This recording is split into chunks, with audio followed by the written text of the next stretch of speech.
Kementerian Perumahan dan Kawasan Permukiman mengungkap pagu tahun anggaran 2025 bertambah menjadi 5,27 triliun rupiah.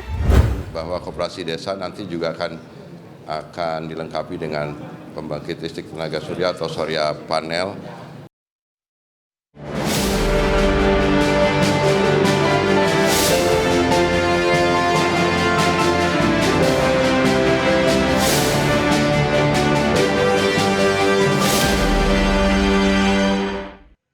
Pemirsa, Kementerian Perumahan dan Kawasan Permukiman mengungkapkan pagu tahun anggaran 2025 bertambah menjadi 5,27 triliun rupiah usai pos blokir anggaran resmi dibuka Kementerian Keuangan.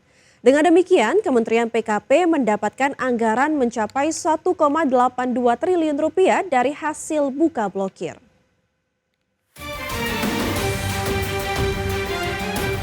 Kementerian Perumahan dan Kawasan Permukiman mengungkap pagu tahun anggaran 2025 bertambah menjadi 5,27 triliun rupiah usai pos blokir anggaran resmi dibuka Kementerian Keuangan. Sekretaris Jenderal Kementerian PKP Didik Hoirul menjelaskan bahwa pembukaan blokir itu telah efektif pada awal semester 2 2025, di mana semulanya pagu anggaran Kementerian PKP ditetapkan sebesar 3,45 triliun rupiah. Dengan demikian, Kementerian PKP mendapatkan anggaran mencapai 1,82 triliun dari hasil buka blokir. 61, kemudian restrukturisasi 3,45 triliun. Ini sudah dilakukan pembukaan blokir secara optimal di RDP sebelumnya pada tanggal 21 Juli sehingga anggaran PKP 5,27 triliun. Namun masih ada blokir perjalanan dinas sebagai blokir mandatori wajib 539,54 triliun. Nah, ini sudah terrealisasi saat ini 28,42% atau 1.345,69 triliun. Didik menjelaskan bahwa hingga saat ini realisasi anggaran Kementerian PKP baru sebesar 28,42% atau sebesar 1,34 triliun. Namun pihaknya optimistis serapan anggaran bakal terus terakselerasi sepanjang paruh kedua. Tim Liputan IDX Channel. Kita ke informasi pertama, pemirsa. Usai rapat terbatas dengan Presiden Prabowo Subianto, Menteri Koordinator Bidang Pangan Zulkifli Hasan mengungkapkan Presiden meminta jajaran Kabinet Merah Putih untuk mempercepat pelaksanaan seluruh program dan tidak terhambat alasan administratif maupun regulasi. Dalam sektor pangan, pemerintah berfokus pada dua agenda besar, yakni optimalisasi lahan pertanian yang sudah berproduksi dan pembangunan lahan baru untuk sawah. Pembangunan lahan ini termasuk di wilayah Wanam, Papua, Sumatera Selatan, Kalimantan Tengah, dan juga wilayah lainnya. Selain pangan, percepatan juga akan dilakukan pada program Koperasi Desa Merah Putih. Tidak hanya itu, hal serupa juga berlaku untuk program Kampung Nelayan atau Desa Nelayan yang tahun ini ditargetkan mencapai 100 desa.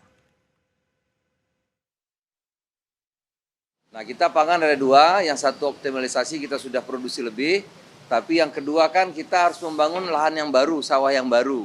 Seperti di Wanam, ya, di Sumatera Selatan, di Kalimantan Tengah, dan lain-lain. Nah, khusus Wanam tadi sudah dibangun jalan, pelabuhan sudah hampir jadi, tapi kita akan segera menyelesaikan soal tata ruangnya. Ya, kan itu ada kawasan, sudah di Timdu, sudah ada tata ruang untuk segera kita akan selesaikan percepatan perubahan fungsinya, satu. Nah, kemudian yang kedua, Koperasi Desa Merah Putih juga harus segera agar sampai akhir tahun ini bisa berjalan dengan cepat. Yang ketiga, Kampung Nelayan atau Desa Nelayan. Ya, tahun ini direncanakan 100 desa nelayan. Usai melakukan serah terima jabatan, Menteri Koperasi Ferry Juliantono memastikan akan langsung tancap gas melakukan langkah percepatan operasional Koperasi Desa Merah Putih.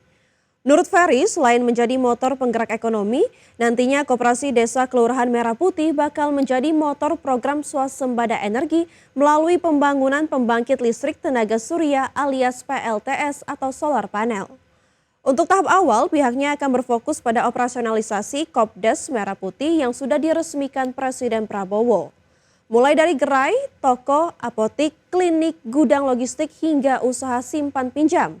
Kegiatan ini nantinya juga akan disesuaikan dengan karakteristik dan kebutuhan yang ada di masing-masing desa.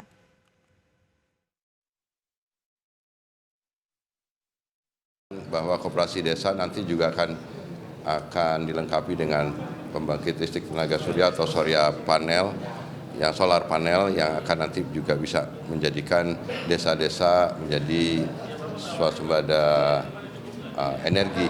Dan tetapi itu tahap berikutnya. Tapi yang sekarang kami akan berfokus kepada 6 kegiatan, jadi gerai toko, apotek desa, klinik desa, kemudian gudang, logistik, dan usaha.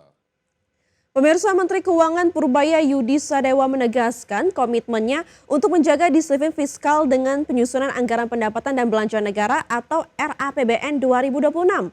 Purbaya memastikan berbagai program strategis pemerintah seperti pangan dan pendidikan diharapkan akan mendorong belanja ekonomi pemerintah dengan cepat.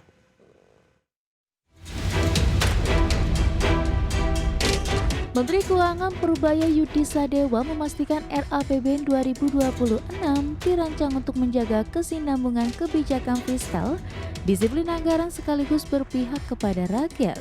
Dalam pidato serah terima jabatan sebagai Menteri Keuangan, Purbaya menekankan arah kebijakan RAPBN 2026 tetap fokus pada ketahanan pangan, peningkatan kualitas pendidikan, perluasan layanan kesehatan serta perlindungan sosial bagi kelompok rentan.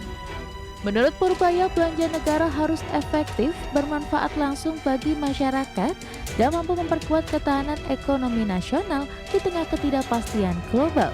Prinsip kehati-hatian juga akan dijaga agar APBN tetap sehat dan kredibel dalam menopang pembangunan.